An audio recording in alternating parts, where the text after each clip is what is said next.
Now, with the Europeans on May 30 deciding that they were going to go ahead with an oil block, that is going to make about 2.5 to 3 million barrels of Russian crude homeless. That's a big deal. Mm. So we're only now getting to the point where there's significant, permanent reductions on Russian output. And if that holds for just a few weeks, pressure will build up within the Russian system through their pipes all the way back to the wellheads, and they're going to have to shut it in. And as a rule in the permafrost, once you shut it in, that well is now never going to be turned on again because you get cracks throughout the system from the pressure builds. This is the permafrost. It's problematic in many ways. That crude doesn't come back. And the only way that the Russians were able to bring it back after the post-Cold War collapse was by bringing in Western technicians who are no longer available. So at some point later this year, we're looking at somewhere between 3 and 6 million barrels of Russian and Kazakh crude just falling off the market and never returning. That's not priced in yet because it hasn't happened yet, but we'll get there. There's so many things moving, it's hard to put a number on the price. If this had happened very, very quickly back in March, we'd probably be talking about $170 crude. That might be a little bit high now because the Chinese have partially gone offline with their lockdowns. We've had a little bit of demand destruction. We've got the shale sector accelerating their output. They're probably going to be able to kick another 1.5 million barrels into the system before the end of the year. That suggests that 170 is probably a little high, but 150 is still a good kind of stake in the ground. Mm. Probably. The energy price is very fuzzy. And it's happening at the same time that we're losing the baby boomers' investment capital. So dealing with it is going to be inflationary on its own from a financial point of view. Every time the United States does something that some country finds annoying, everyone talks about the end of the dollar.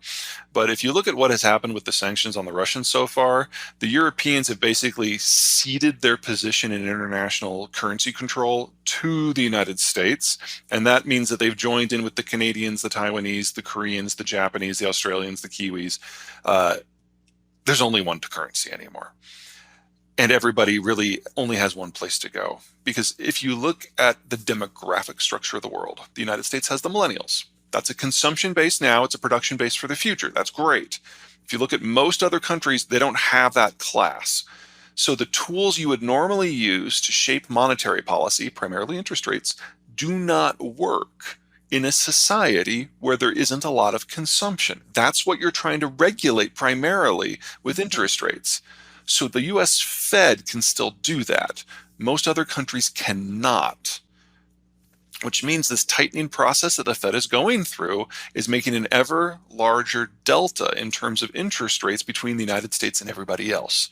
And currency markets are adapting appropriately. We've got $2.5 trillion in negative sovereign debt out there, and money is just flooding from that into the US dollar. So for the next several years, you should expect the dollar to go nowhere but up. Maybe not in a straight line. That would be way too convenient. But this is the future for at least the next half decade, probably more than that. Because remember, over the course of this decade, we're going to see a lot of demographic implosions, first and foremost in China.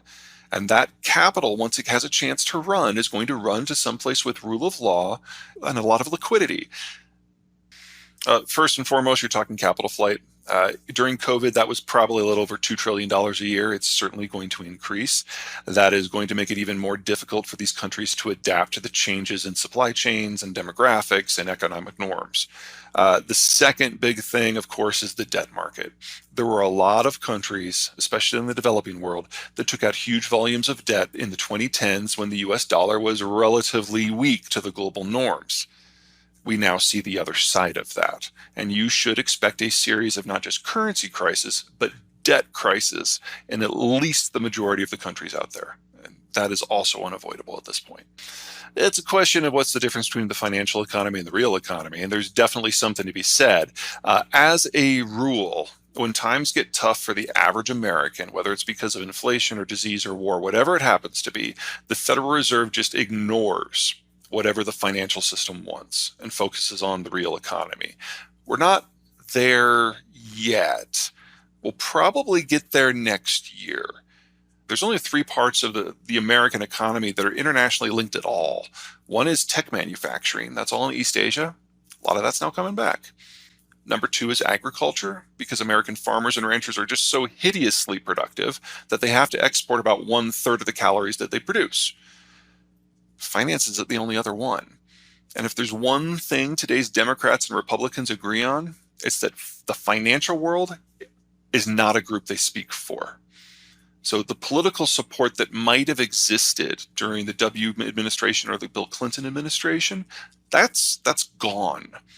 And we're looking at a system now where the government is going to be focused on the real economy, and what financials happen, or what the financial world does with that is what the financial world does with that.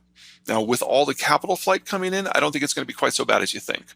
But there are going to be a lot of debt defaults that just have to be sucked up. Anticipating a conflict. I mean, the U.S. certainly doesn't have an interest in a war in the Western Pacific right now.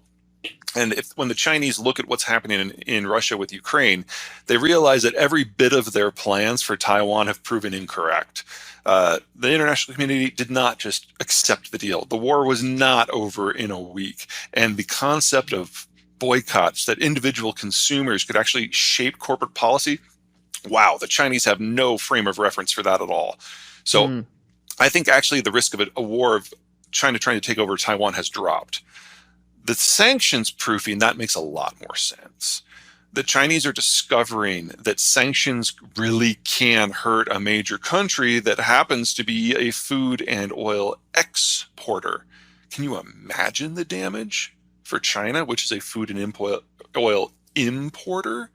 They're concerned that if these sanctions were put against China for whatever reason, that would be the end of China within a year. And they're right. There's only two things you can do in that circumstance. Stockpile so you can buy more time, or fundamentally change your foreign security output so that sanctions don't happen because you are no longer perceived as hostile.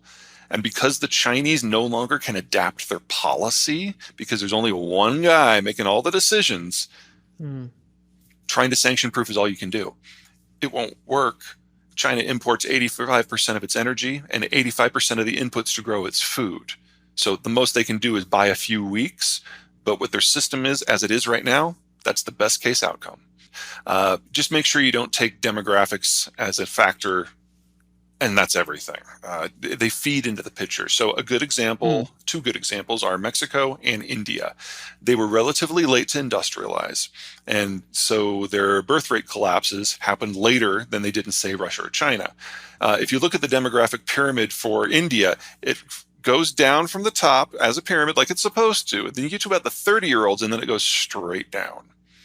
So the birth rate bust that hit the advanced world also hit the advanced developing world just 30, 40 years later. And if anything, the birth rate breaks in the advanced developing world are faster and harder than what happened in the rich world. In order to make that demographic dividend stick, you have to be able to have an industrial system that takes advantage. In this, I think India overall is going to do fine. They're putting the capital in the right places. They're diversifying their manufacturing base. What they're doing is a little bit of an echo of the United States as regards China. And I think that's going to do very well for them moving forward, especially since they're the first stop out of the Persian Gulf. They'll probably never even have an energy crisis. Energy price.